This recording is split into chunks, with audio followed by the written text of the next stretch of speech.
Fast cars in the fast lane. Fly bras, get the bag dame. 5 stars if I crash, man. I'm a rock boy. Cash money, cars, drugs off the block, boy. I get it how I get it. Live it how I spit it. You get it? I done it twice with it. Something nice with it. 100 flight visits. Living on the ass cause I'm on a tight visit. Still nigga. Be mad because I had a 8. I'm so slick to the kick. Hey everybody, I'm sitting here with Peter Shue. He has this wonderful book out, The Life of the Party. And we're going to talk about his book. You're going to take us back a little bit through memory lane, let us know some of the events that led up to you right in the book and what you plan on doing now. But again, first I want to say thank you for joining us today on Streetlyfe Entertainment and give us a little start of, I read it, you mentioned starting off how when you were younger, a lot of males growing up didn't have role models in their communities. I know you come from a single-parent home. You said your father wasn't around, right, to raise you. They separated when I was young. Okay. So, and then you kind of started running with a little street group. I don't want to say gang, but what would you call it? My crew. We just your crew, together, yeah. Mm-hmm. So one of them's here right now. He's out there, Tito, Batman. I like to give him a shout out. Okay, well, I read about him in the book. And actually, I just came home from doing 21 years. Okay. Yes. So I've been home since October 30th, and I grew up in the rough neighborhood, Hunts Point, South Bronx. Shout out to the Bronx. Mm-hmm. You had to be strong to be in that neighborhood to grow up. Right. If you wasn't strong, then you was hit. Mm-hmm. So my father left. He wasn't with us when I was early age, so I had to pick up my 38 long, and I got it going on. I know. I mean, the book was very, very exciting. I mean, when I read it, I could barely put it down. I mean, it was like, it touched a lot of eras in music, generations, like when we were growing up, like for me, things that I witnessed. So it's definitely a book that people could relate to, Well, everybody reads it, loves it. Yes. Once you pick it up, you can't put it down. This is all over the United States. So, people that's from other cities, they love it. So usually they might hate on you because you're from New York or you're from Chicago or whatever. But they love it because the story's real and it's true, and I'm a stand-up man. Right. So how did the book come about? Is this something that evolved from you, an idea that came about when you were incarcerated, or before you? When I first got arrested, they came at me to do a book, and they offered me $350,000, and I turned it down because they were just going to give me a dollar off each book sold. Okay. So I waited. My family and some members was like, "Yo, you should put a book together." And I said, it's not the time. I wait for God to give me the sign. Mm-hmm. So, when I got the sign, I had my cousin I wrote the book, had him edited it, and put it out there, and publish it ourselves so we get everything that's coming in. That's right. So, because, that's what the black man's supposed to do. Right. Be able to have his own money, not working for somebody else like they've been had to do him back in slavery. Mm-hmm. So, I came out with the book. I came out the book recently before I came home, and now it's going full blown. Like you had some parts in the beginning. It seemed like you always had like a boss mentality, like from early on. That kind of came about how? Like where did you get that from? I mean, it's given. It's given to you from the Lord. It's like there was a movie called Gangster Wars, I think it was, and they had Lucky Luciano, Maya Lansky, and Bugsy Siegel. And the guy outside the door, because they was wondering who was going to be the boss. They was debating over that. Uh-huh. So they had this little kid. They said, "Give this to the boss." So he goes into the room, and he had to choose who he thought was the boss was at them 3 dudes. And he looked at the guys, and then he ended up picking the guys. So I was always that guy that they picked. It seemed like you definitely were. An interesting part that I read about in the book, because you did like a short bid early on, and then you were released, and you wanted to go legit. Yes. You wanted to get a regular job. You had your mind set. You had your job at Verizon all lined up and everything. Well, it wasn't Verizon. It was New York Tel. Oh, okay. At the time. New York 9X, But yeah, I had it hooked up. They hooked me up with the job. It snuck me in, so I'm working, and then, I slip. See, and when you slip, you got to be accountable for what you slipped at. Sure. So I'm on the phone at my desk calling the PO because I was on the break. Right. What I should have did, went off to the lounge. Use We your have phones in the private lounge. phone, They use the open phones. So the supervisor didn't like me because he was gay, and you know, he was in another section, so he is dropping on my phone calls. I don't know this, so when he is dropping and hears my phone call, he finds out I'm on parole. But on the application, I lied. I never was convicted. So you know, one day I'm sitting there, like maybe 4 or 5 days later, and I'm sitting there. They send these like 4 big security guards, armed security guards at me, and we see them walking. You know, it's like, you know, the floor holds like 350 people, so we see them walking. It's like, wow, who they coming to get? Right. And I'm looking like, you, right? I'm not thinking me. I'm like, you know, on the computer. They come over to me, Mr. Shue, come with us. I was like, oh man, what I do? What I do? So I go into a room. It's like 6 to 8 white people sitting at the table, and then I'm like, what I'm here for? They was like, well, you know, you we don't like lies. You lied on the application, and then, you know, give me the runabout. You know how they treat us. So the black lady, there was a black lady who was my supervisor. She came over and she said, listen, regardless if you lied on the application, can't we do something for him, because the man is the best at what he do. Yeah, it seemed like you was doing your thing. I was teaching that custom calling services. I was teaching all that. Back in the day when you wanted to get call, waiting call, forwarding, three-way calling, I was teaching that. So the whole thing is they said, well, we don't lie liars, and they wanted me to quit. And I said, I'm not quitting nothing. Y'all guys to fire me. Right. And they ended up firing me, so you know.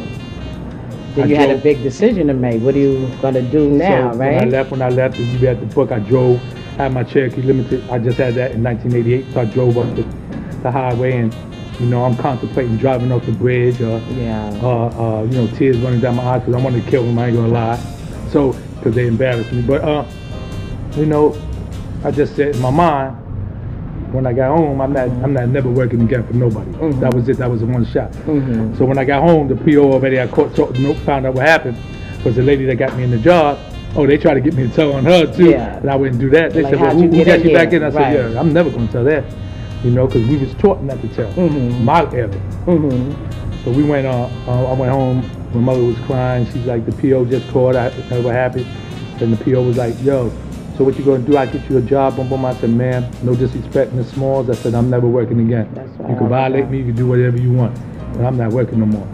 So then she said, well, you got to come in every week. I said, no problem. But I never worked again, and I still don't work for nobody. Yeah, so you have a big thing about loyalty. I know you said the code, right? Never being a snitch, never being a rat. That seems like to be a theme throughout the book. Like you felt really serious about that. You got to be a part of the belly of the beast to know what it really transpires in that. You see, a lot of these people out here, they feel it's okay to socialize with these people because they didn't tell on them. But they don't know what the people they ruined for life. There's a lot of people never coming home. And 90% of these people out here tell because they're weak. That's true. I don't care what kind of name they had, you know, they making all these movies of all the hot dudes, and I don't understand that. You know, Frank Lucas is the Alpos, the new one with the black mask, him, Whitey whatever, Sammy the Bull, all these dudes get movies and get treated like when they come home, and they get blessed, and guys like us, we got to struggle to get ourselves back. But I'm a fighter, so I like the challenge. Yeah, I see. This keeps me focused to now. When I do get back on top, which I'm close, don't come at me. Well, you was a serious multitasker. I would say that. You had the ladies, you had your business was expanding. Yeah. You was going from state to state and traveling all over the place. Yeah, I was getting ready to take over the music business, and that was another thing. But what happened, you know, they just caught me the wrong time. I mean, I bless the brothers that did good, like Puffy and Jay-Z and all them. I love all of them because they are brothers. But that was going to be me. You know, so I know you work with like Keith Sweat, like a couple of other people you kind of helped introduce, right? To help them out. Keith Sweat performed for me before for my birthday party. Mary J. Blige did her first record, You Remind Me. You know, a whole bunch of people performed, but In Touch. You know, it's you know, everybody and their mother used to come to the parties. All the celebrities from up this way came. When the Giants was winning the Super Bowls, they come to my parties. That era. Charles Oakley, who's like a brother to me, he comes. Mike Tyson, who's like a brother to me, they came, you know, Ivan Barkley, everybody you name it, it was like a show. There. But you know, the parties were so elegant because we made it elegant to make it so it'd be no drama. Everybody came up there, everybody was a celebrity. You come in there, you might have another dime in your pocket, but you feel like a celebrity while you're in there until you go home. That's a good feel. So how was it, the transition from, you know, doing the street life going into the party promotions? How was that? So what happened, like, you know, they asked me to do my birthday, you know, let's celebrate your birthday big, you know, my crew. Mm-hmm. So I was like, yeah, you know, and mind you, we're not a gang, we family. All these people is my family. Mm-hmm. And like, I like to give a shout out to all of them because they never told on nobody. That's my good. people never told. That's good. So we do they taught me to do in the party. So I said, you know, if I'm gonna do something, it's gonna be major. So I did a black tie affair because I wanted to show the world that, you know, them shows like Dynasty and Dallas where they had the black tie affairs for them white people. We can do it too. That's right. And we can have a good time and enjoy ourselves. So I started throwing parties like that, and everybody was coming and everybody was fly, and you know, it was good to see. And I have video. I still got some tucked away I'm trying to find, but I have some videotapes of the parties, Mm-hmm. and you know, everybody had such a good time. And they love me. That's why they say they had the best party. That I had the best parties ever. But Billy, it wasn't me. It was them. They made the party. They made the party. Everybody felt like they was a real part of it. Yeah, they was the party. So I don't take credit for that. I take credit for only putting it together. But for the party to be successful, it had to be the people that came. Mm-hmm. So then you ended up doing a series of parties because, like you said, the parties were successful. Everybody kept saying, let's throw another one, let's throw another one. So they killing me with this stuff. Right. So, okay, till now. But it kind of helped you, right? Because you had to find a way to Well, do we trying to something watch with the our money. money. Yeah. Exactly. So. But we was selling coke and everything out even when we had the parties. But so now, people now are begging me to throw one more party. See? Right now. I'm See? saying, It's like a 20-something legend. years later. You're like a legend with this. So I'm throwing one more, and that's Okay. on my birthday. Okay. And that's going to be in April. We're going to have a black tie, and I'm going to try to get 100,000 people in the spot if I can. Wow. You know? But it's going to be the last hurrah. No more parties for me. You sure? But Look, I promised everybody from all over the states, because even guys that was in other states, they want to come up they and want have to the come up party. and celebrate with So you. I want to give a shout out to all them brothers all over the United States too. And I want to give a shout out to Polo Green, because this is where it's my home. My home, like you have a home field, this is my home field, the barbershop where I get my hair cut, and they do a wonderful job cutting hair at Harlem Masters.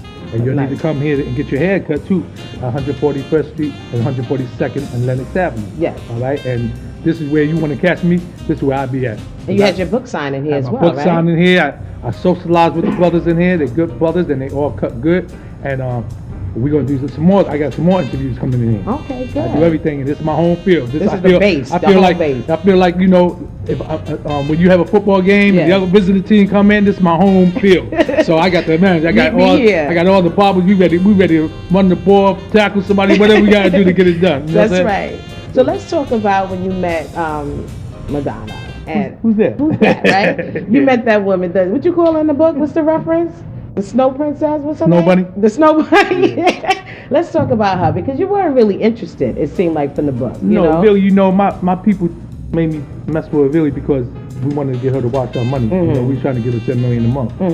So how it started was I came I was at I think it was my man Chaz's birthday from Black Hand Productions, and we was around the corner at the Crane Club, but it was so crowded.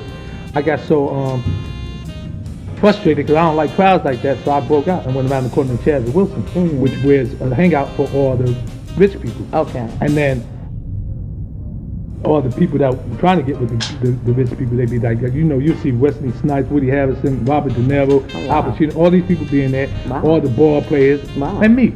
And you. Okay. So, you know, I had the biggest table in there because I'm buying all the Cristal and all that at the time, and everybody, you know. Yeah, that was his thing, the Cristal, the seafood. You was used to eating be good, mad at me. drinking good, you know. I still eat the seafood. You used to like the Cristal seafood? out the question. That's coming. Let's But go back. Oakley used to be with me, you know, be mad because I had a 8 table, you know, where you could sit at, and he had a 6-man booth. So he used to tell the owner, Debbie, like, I should get, you know what I mean? Yeah.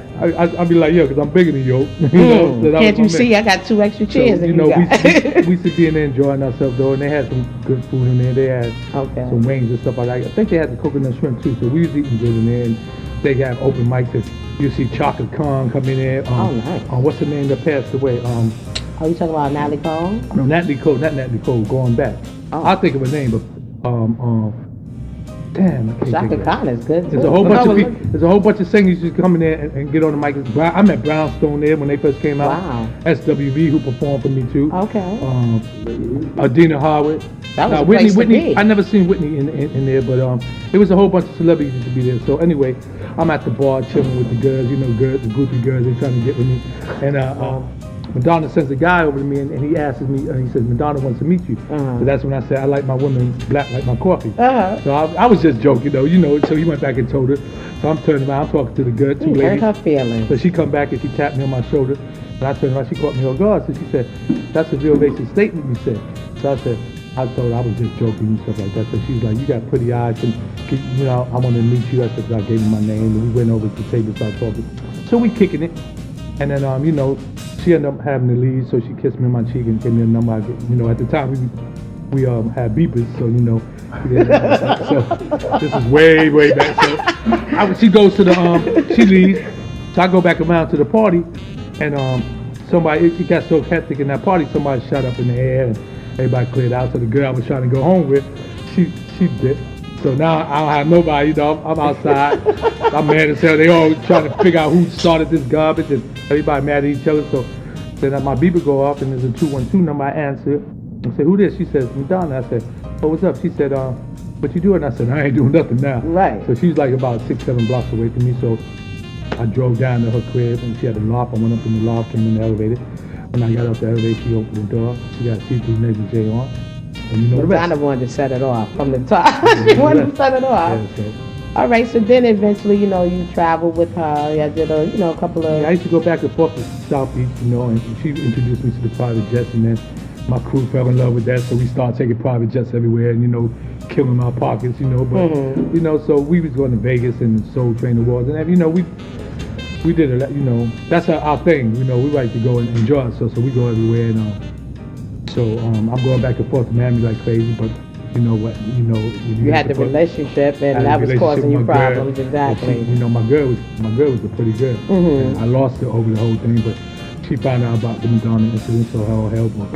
Yeah, Wendy Williams, everybody was talking about it. That was like Williams, something on the street. Wendy used to host some of my parties, so Wendy, I know Wendy for a long time. I give her a shout out and give her congratulations on her success.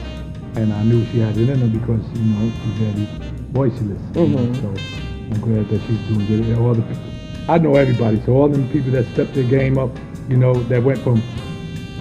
Even the DJs, a lot of them stepped their game up, and I'm proud of them. Flex, Capri, so I'm not the type of dude that I don't hate on nobody. I want all the brothers and sisters to be successful. So when they all of them became successful, I was happy with that. My thing that kind of questioned me, like the women, when you met the informant, so to speak. We want to say her name. I don't want to give away too much. Yeah, Arlene Brittany. Okay. When you met her, did you ever suspect anything? Like, I know you said you had kind of like a good judge of character. Like, you said she was an older woman. Yeah, old lady. She tricked me because, she was a friend of Madonna. Madonna was trying to get her. She was trying to get Madonna to do the like her life story or something. No, right? life story called Mob Girl. Because she had Mob Girl, but she said a whole bunch of Italians up. So I guess they stopped that because the movie never transpired. No. But she was in the kitchen, real stressed out, and I came in there. It was a setup, so I came in there. She was crying. Wow. And you the first one to ask me about all this, so you're the first I really read the book. You're the first one in the interview that I'm explaining this whole situation to. The other interviews never asked me this part. Yeah. I come in the kitchen, she's crying. So she's an older lady at the time. I guess she was like 60-something years old. She probably might be dead now. I don't know. I ain't gonna hope it, but I ain't gonna be mad if she is. Right, I know you. But anyway, so I asked her what's wrong. She told me she owed money. She owed money to a mob, and I said, why don't you don't get it from Madonna? Madonna don't mess with nobody. Ain't gonna help me because it's a drug thing. So I said, well, how much you owe? She said, I owe $250,000. So I said, she told me she was gonna kill her daughter and stuff like that. So I said, well, listen, I'm gonna help you a little bit, but I ain't gonna give you the whole for $250,000. I gave him $50,000. I said maybe that hold him off a minute so you can get something going on because they trying to work the movie deal with her Madonna. So what happened, right? That was that. So, but later on, she contacted me, yo, I got somebody that can sell you drugs cheap and boom, boom, boom, and bring them to you from Florida. So I was like, what? I said, I didn't need that at the time. I had to connect. Oh yeah, you was good then. So, but when the drop came and my people failed me, that's when I ended up having to go see them. And I was going to lay back anyway, but everybody all my team was like, yo, we ain't got nothing on the street. We need some, you know, they And kept your crying. supply was coming in So late. I was mad at them. I yeah. wanted to kill them at one time because I was mad because they the ones that got me the way I went and made this move. But anyway, when I make the move, that's when I got set up. Well, drug case, Right. people get less time off of child molesting. It's crazy. Right. Manslaughter than they do for a drug case. I know friends that got life, and give a shout out to them, who Harp and Ken do. They got life for drug cases. Wow. Never coming home for a drug case. And you never even thought that you were going to get that I many never years, thought. right? I knew I was going back to jail, but I never thought I would get this. Not that many years, you know. And I hurt my mom.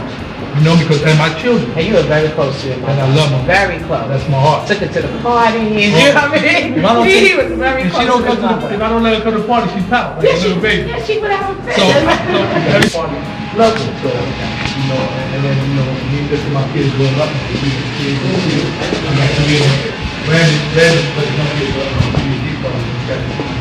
The other it's special, and I'm just building for them now. And you know, I can't have a relationship with father and son and daughter with them no more. I have a relationship with being their best friend. So they can confide me in anything. That's good. I mean, that's I just told them if you get caught, don't tell. Whatever you do, I can't tell you nothing. Yeah, You get that's the main, because the main thing. That's my main thing. When Right. you tell, they're not disassociated. And I don't care who it is. So I try to stay away, and I'm not going to even put names of people that I know that's out here discovering that. People so clever. I don't care. That's all. You got to do your homework with the people around me. You do. But I don't want them around me. I won't have them around me. Right. So right now you got the screenplays, you have the book out. Now, what do you, have you sent the screenplays out that you've written? Like, what's on the table with that? You know, on the top, Marty Berger, we had to meet with him to direct the Scarface, the original Scarface. Okay. Oh, So he's helping us out. And Fred Padell, that put a lot of people on, Okay. and everything, he does a lot of things with Puffy and all that. He's helping us out. And me and Kyle Dawson, you know, that's my partner. We do Yes. a lot of things together. For Murder Inc., I'd like to give a shout out to him. Yes, big shout out to Because he does a lot, he does a lot for me, and he also, you know, he got 4 Grammys, he always like to make sure I mention that. Yeah, And let's mention that. I'm for working. And he, you know, he did a lot for Murder Inc. And Right, he did. you know, he fought a raw deal, but he's back with me, between me and him, we hungry, so, Right. you know, and I got. Quite a raw deal. Basically, had to do an $8. We were at, so we hang up here now. We doing our thing to get that right, and you know, my cousin Terry, give a shout out to him, my man Wayne, and stuff like that, my whole bed, and you know, it's so many people that I could bless. You know, the guys that came home like Ice, got a good story. The boy George story, great, he's home now. My man Crazy looks out for me, little Bob, Mackenzie, Ali Bob, all these brothers. Bonnie Love. These are all good dudes that come home. So we coming home and we're gonna be strong again. And see, the 10%, like I tell everybody, is stronger than the 90% of the telling people. And you know why? Because the integrity, the strength. No, that's not why. Because the 90% of the snitches can't stick together. Oh, yeah, that's they right. can't trust each other. Yeah. So they might have 3%, but we got a strong 10%. that's And we stand up dudes like great, right. and we stick together, and if anything jump off, we with each other through thick and thin. I like that. So we the Right. 10%. Right. And it's not a gang, it's just brothers that didn't tell. That's right. And that's who I work with, you know. So anybody that didn't tell, they could come at me and get something done. Like me and Kyle Dawson, any artist need a record deal or something like that, come see it. But Okay. we try to do everything for everybody. We're not trying to take no money, Bob. We trying to make money for you because that's how we want to do it. So everybody is So you're getting back into music yourself. well, between my son and Kyle, they probably gonna be partners. No, he's getting into it. Kyle's trying to force me to. Yeah, I think you're gonna be into it. I think you're gonna be doing something. I'm doing movies and my thing is movies and the clothing line. Okay. But you know, we all gonna be affiliated with each other. But Kyle's gonna run the music thing. You know, it's for real. I ain't gonna keep it real. Okay. I gotta keep it real. My cousin just walked in, Terry, you know, so he's my partner too. And he from the beginning and held me down.